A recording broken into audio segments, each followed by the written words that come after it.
नमस्ते, मैं प्रभाकर चौरसिया। आज हम बात करेंगे वर्ल्ड रिफ्यूजी डे, विश्व शरणार्थी दिवस। आखिर ये विश्व शरणार्थी दिवस का ये वाक्य आया कहाँ से? शरणार्थी शरणार्थी उन्हें कहा जाता है जो विभिन्न द्वंद्व में, युद्ध में पड़ करके या किसी कारण वजह से अपना घर संपत्ति, अपना सर्वस्व छोड़ करके, जो त्याग करके भागने पर मजबूर हो जाते हैं।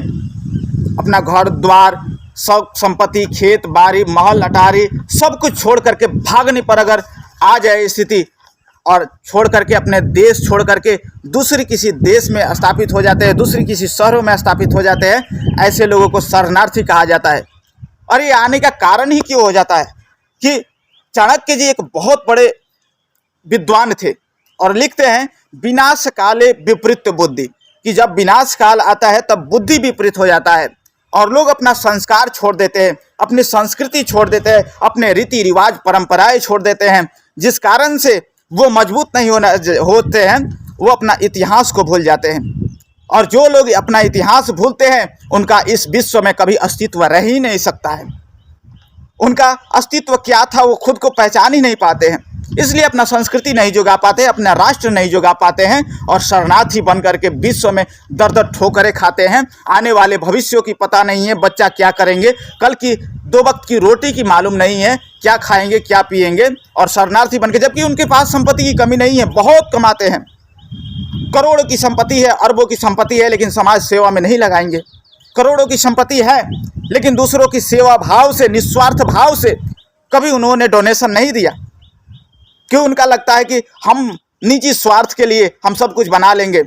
जब आपका राष्ट्र ही सुरक्षित नहीं रहेगा, देश ही सुरक्षित नहीं रहेगा, घर परिवार ये गांव ही सुरक्षित नहीं रहेगा, तो आपकी धन संपत्ति किस काम की है? शरणार्थी बनने में टाइम नहीं लगेगा। एक आप धनी हो जाओ और सब कुछ हो लो, इससे नहीं फर्क पड़ता है, क्योंकि आग लगेगी तो आग में उसका आपका भी घर जलेगा, आपका भी संपत्ति जलेगा। करोड़ों की संपत्ति होते हुए भी तुम शरणार्थी बनोगे और शरणार्थी शिविरों में भीख मांगते हुए फिरोगे। लेकिन इन बातों को तुम्हें समझ में नहीं आता है।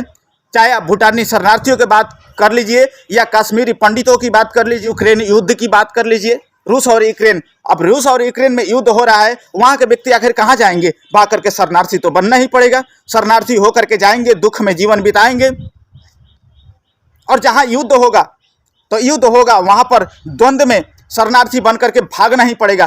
तो आप अपने संस्कृति को नहीं जुगा पाए, तो इसीलिए कहा जाता है आप अपना इतिहास याद रखिए, अपने राष्ट्र की रक्षा कीजिए, अपना राष्ट्र भक्त बनिए। राष्ट्र की रक्षा हेतु अपना प्राण भी बलिदान करने को पड़ जाए तो आप दीजिए। राष्ट्र देवो भव, राष्ट्र ही हमारा देवता है, राष्ट्र की रक्षा करना हमारा परम धर्म है।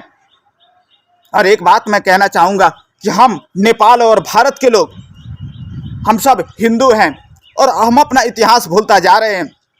हम अपने इतिहास के लिए, संस्कृति रक्षा के लिए कुछ कर नहीं पा रहे हैं। विश्व में 130 ईसाई देश है, 57 मुस्लिम देश है, 1 यहूदी देश है, 10 बुद्धिस्ट राष्ट्र है, लेकिन नेपाल और भारत में हिंदू जनसंख्या ज़्यादा होने के बाद भी ये हिंदू राष्ट्र नहीं है। सोचिए, अगर जनसांख्यिकी परिवर्तन हुआ और यहाँ दूसरे धर्मों के लोगों की बोलबाला बढ़ा, अगर इन लोगों को शरणार्थी बनने पर मजबूर होना पड़े तो ये कहाँ जाएंगे भाग करके? कौन आपका शरण देगा? तो इसलिए शरणार्थी बनने से पहले आप अपनी संस्कृति की रक्षा कीजिए, आप अपनी धर्म की रक्षा कीजिए।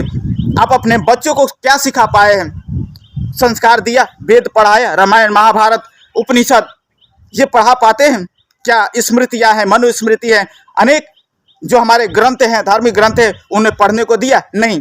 कमाओ, खूब कमाओ। आपके पास गाड़ी बंगला हो सकता है, पैसा हो सकता है, नौकरी हो सकता है, सारा होने के बावजूद भी, उतना सेब के खेती होने के बाद भी कश्मीरी पंडितों को भागना पड़ा था, ये मत भूलिएगा। सारे संपत्ति सुख साथ होते हुए भी भूटानी शरणार्थियों को भागना पड़ा था। तो शरणार्थी दिवस हम इसलिए नहीं मनाते हैं कि सिर्फ उनको कुछ डोनेशन दे दिया, कुछ खाने पीने को दे दिया, नहीं। ये विश्व को सीख देना है कि तुम शरणार्थी मत बनो। सारा सुख संपत्ति होते हुए भी तुम अपने समाज को रक्षा नहीं कर पाते हो, राष्ट्र की रक्षा नहीं कर पाते हो, तो तुम शरणार्थी बनोगे ही।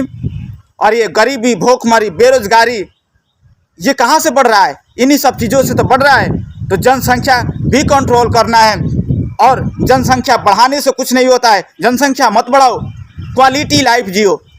क्वालिटी लाइफ जीने के लिए आपको शिक्षा की ज़रूरत है, स्वास्थ्य की ज़रूरत है, खाने पानी की ज़रूरत है। हर चीज़ जो मानव के लिए आवश्यक चीज़ें हैं उनको पूर्ति कीजिए। यातायात, विद्युत, सड़क, सब कुछ की आपको सुख सुविधा होना चाहिए। और इसलिए विश्व में फिर कोई शरणार्थी ना बने, विश्व में सब लोग सुखी हो, संपत्ति, सुख, शांति, समृद्धि और संपन्नता से जिए, सब लोग सुखी रहे, शांति से रहे, ये हम चाहते हैं। और सारे शरणार्थियों को फिर से उनके अपने देश में वापस किया जाए, ये सरकार की धारणा होनी चाहिए। और संयुक्त राष्ट्र भी इससे हमें आग्रह है कि संयुक्त राष्ट्र उन लोगों को, शरणार्थियों को उनके अपने देश में स्थापित कराए। और होश रहे कि शरणार्थी दिवस मनाइए, लेकिन याद रहे कि हम किसी को फिर भी शरणार्थी बनने की जरूरत मत पड़े। नहीं तो करोड़ों की संपत्ति, लाखों की संपत्ति होते हुए भी जब शरणार्थी शिविरों में जब भीख मांगते हैं, उस स्थिति को याद कर लीजिएगा। एक फिर आपको शरणार्थी बनने के लिए या दूसरों को शरणार्थी बनाने के लिए कभी ये ख्याल नहीं आएगा। इस बात को याद रखिएगा। और चैनल अच्छा है, ये वीडियो आपको अच्छा लगता है तो सब्सक्राइब जरूर कीजिए। नमस्ते।